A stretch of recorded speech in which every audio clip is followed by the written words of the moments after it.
Assalamualaikum warahmatullahi wabarakatuh. Kembali lagi di sini bersama saya Harbi Firdaus dari kelas 12 TKJ 1 akan mempresentasikan salah satu artikel atau opini yang setelah saya baca, yaitu tentang sudahkah sungai air Bengkulu dan usaha pertambangan bersahabat dengan lingkungan. Itu ya. Di sini saya akan menjelaskan, yaitu sungai adalah aliran air yang besar dan memanjang yang mengalir secara terus-menerus dari hulu menuju hilir. Sungai juga merupakan bagian dari daratan yang menjadi tempat-tempat aliran air yang berasal dari mata air atau curah hujan. Di sini penyebabnya yaitu di Provinsi Bengkulu sendiri, sungai air Bengkulu memiliki peran yang sangat penting bagi PDAM karena sungai air Bengkulu ini merupakan sumber utama mata air PDAM yang digunakan oleh sebagian besar masyarakat. Akan tetapi sering berjalannya waktu, sungai air Bengkulu mengalami pencemaran air, yaitu disebabkan oleh karena penambangan batu bara dan aktivitas lingkungan hidup secara daerah aliran sungai, dan sumber pencemaran yang terjadi pada sungai air Bengkulu ini disebabkan oleh perusahaan pertambangan batu bara di hulu sungai. Jadi akibatnya penambangan batu bara ini menyebabkan aliran-aliran sungai sepanjang sungai Bengkulu itu menjadi pencemaran. Menurut saya itu harus ditindaklanjuti oleh pemerintah. Gimana caranya agar perusahaan-perusahaan pertambangan yang ada di lingkungan di sekitaran aliran sungai di Bengkulu itu agar tidak mencemar limbah-limbah ke dalam sungai Bengkulu itu, karena akan merugikan banyak orang.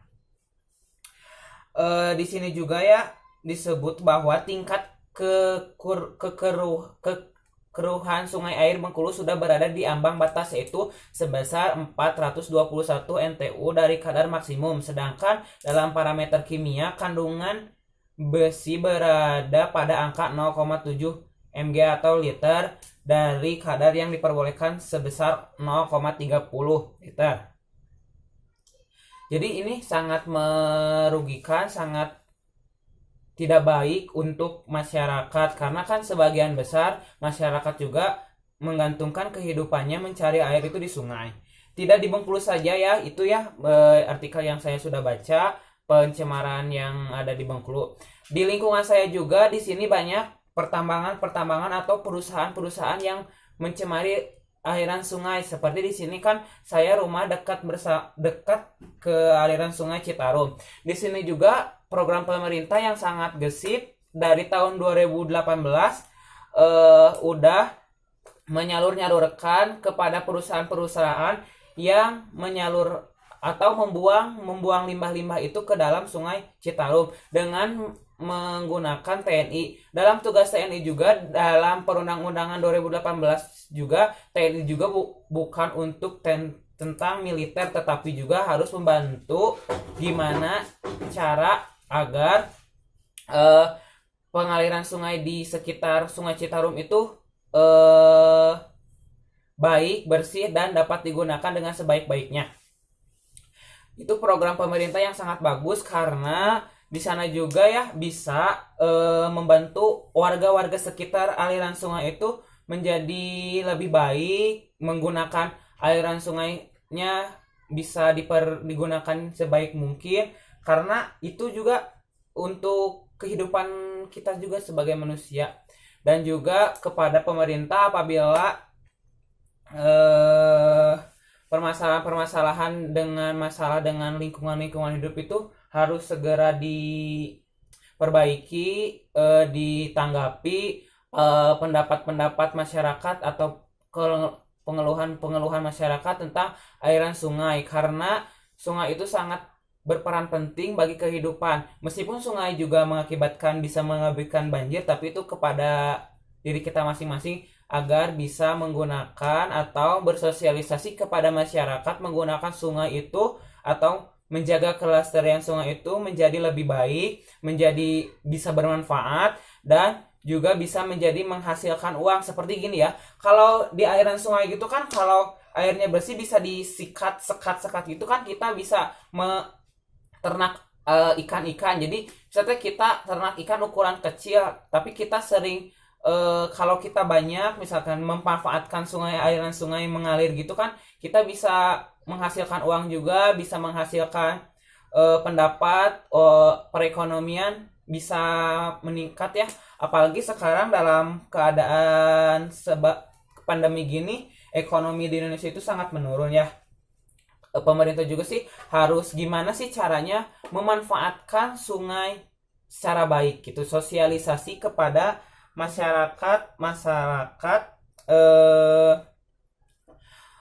agar memanfaatkan sungai secara baik. Kembali lagi kepada topik yang awal, sudahkah Sungai Air Bengkulu dan usaha pertambangan bersahabat dengan lingkungan? Menurut saya itu belum, karena di sini masih ada banyak faktor-faktor pencemarannya, yaitu adanya tidak adanya tindak lanjut untuk menyiapkan persoalan tersebut.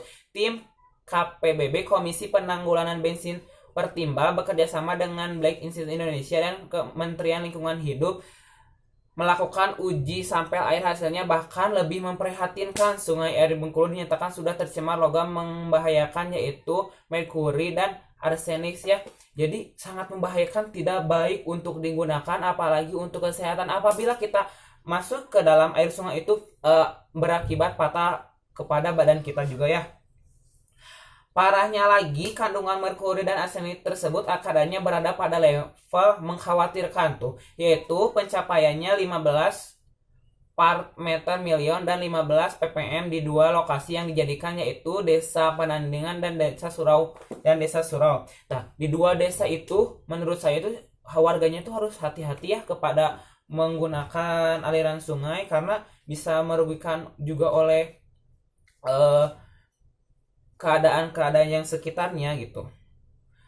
Melalui Badan Lingkungan Hidup Provinsi Bengkulu 9, hasil kerja tim menyatakan air sungai Bengkulu berbahaya bagi manusia. Yang saya tadi udah ucapkan, status air sungai Bengkulu yang sebelumnya masih kelas 1 atau bisa dikonsumsi manusia sekarang menjadi kelas 3, yang artinya hanya boleh digunakan untuk perairan sawah dan kolam perikanan air tawar. Tuh kan, jadi udah masuk ke level 1 itu level 3 itu, jadi kita tidak boleh menggunakan airnya.